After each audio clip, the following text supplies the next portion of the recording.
મારું નામ અક્ષય છે અને મારી ઉંમર 26 વર્ષની છે અને હું ગુજરાતમાં ગોરે ગામમાં રહું છું. મિત્રો, આ વાર્તા મારી અને મારા દીદીની નણંદ વચ્ચે બનેલી ઘટનાની છે. આ વાત એ વખતની છે જ્યારે હું ધોરણ 12માં અભ્યાસ કરતો હતો અને એ સમયે આખા ગામની છોકરીઓમાં મારું નામ પ્રખ્યાત હતું. ગામમાં ઘણી બધી છોકરીઓ મારી સાથે દોસ્તી કરવા માંગતી હતી, પરંતુ તમે જાણો છો કે ગામની છોકરીઓ થોડીક શરમાળ હોય છે.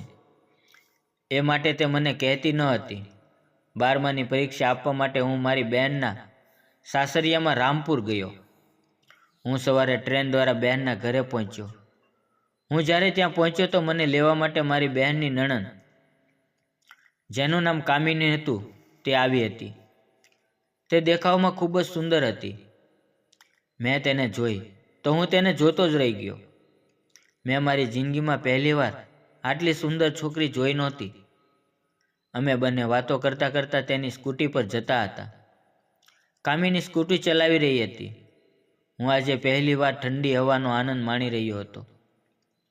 ઘરે પહોંચ્યા પછી દીદી મને જોઈને ખૂબ જ રાજી થઈ ગઈ. અમે બંને વાતો કરવા લાગ્યા. બપોરના 12 વાગી રહ્યા હતા એટલે બહેને મારી માટે જમવાનું બનાવ્યું અને અમે બધા સાથે જમ્યા. અને મારી બહેને પરીક્ષાની તૈયારી કરવા માટે છત ઉપર એક અલગ રૂમ આપ્યો.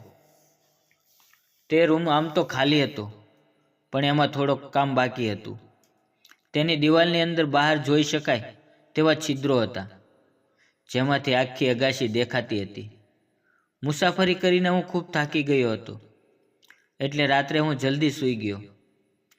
પરંતુ મને સપનામાં મારી બહેનની નણંદ કામિની ને હું સ્કૂટી ચલાવતી જોઈ રહ્યો હતો.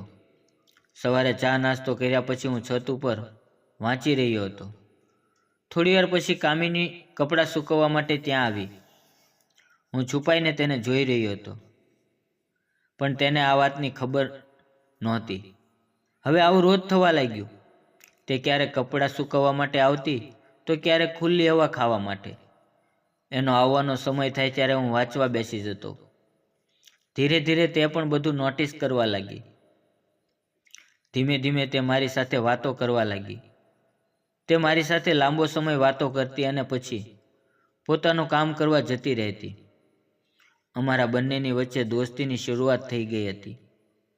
હવે હું એવા સમયની રાહમાં હતો કે મારું કામ થઈ જાય. એક રાતે અચાનક મારી નીંદર ઉડી ગઈ. મેં ઘડિયાળમાં સમય જોયો તો રાતના 12 વાગી રહ્યા હતા. હું પાણી પીવા માટે નીચે કિચનમાં ગયો. જ્યારે હું નીચે ગયો ત્યારે મારી બહેનના રૂમમાંથી અવાજ આવી રહ્યો હતો અને મેં ધ્યાનથી જોયું તો કામિની તેની બારીમાંથી છુપાઈને અંદર શું થઈ રહ્યું છે તે બધું જોઈ રહી હતી. તે મને ત્યાં જોઈને ગભરાઈ ગઈ, પરંતુ મેં તેની સામે સ્મિત કર્યું. તે ધીમે ધીમે મારી પાસે આવી અને મને સોરી કહેવા લાગી. તેણે પોતાની નજર નીચે કરી લીધી. મેં તેને કહ્યું, કાંઈ વાંધો નહીં, મારે પાણી જુએ છે. તે ગ્લાસ ભરીને પાણી લાવી અને મને આપ્યું અને તે જવા લાગી. મેં ગ્લાસ સાઈડ ઉપર મૂકી દીધો અને હું તેની પાછો જવા લાગ્યો. તે કાંઈ બોલતી નહોતી. મેં પાછળથી તેનો હાથ પકડ્યો અને મારા મનની વાત બતાવી કે મારે શું જોવે છે. તે ચૂપ રહી, પણ તેની આંખો મને આમંત્રણ આપી રહી હતી. મેં તેની આંખોમાં મારી માટે પ્રેમ જોયો અને તેને પણ મજા કરવી હતી. પછી શું, ખેલ શરૂ થઈ ગયો. જો તમને સાચી વાત કહું તો તે જેટલી શરીફ દેખાતી હતી એટલી સીધી હતી નહીં.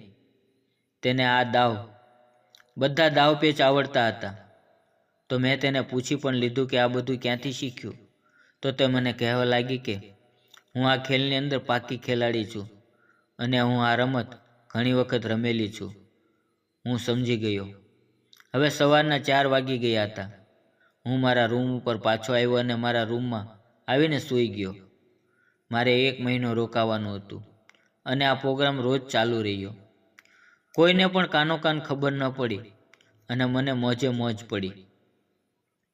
મિત્રો, વિડીયો પસંદ આવ્યો હોય તો વિડીયોને લાઇક અને ચેનલને સબસ્ક્રાઈબ જરૂર કરજો. ફરી મળશું એક નવી વાર્તામાં. ત્યાં સુધી આવજો. વિડીયો પૂરો જોવા બદલ આપ સૌનો ખૂબ ખૂબ ધન્યવાદ મિત્રો.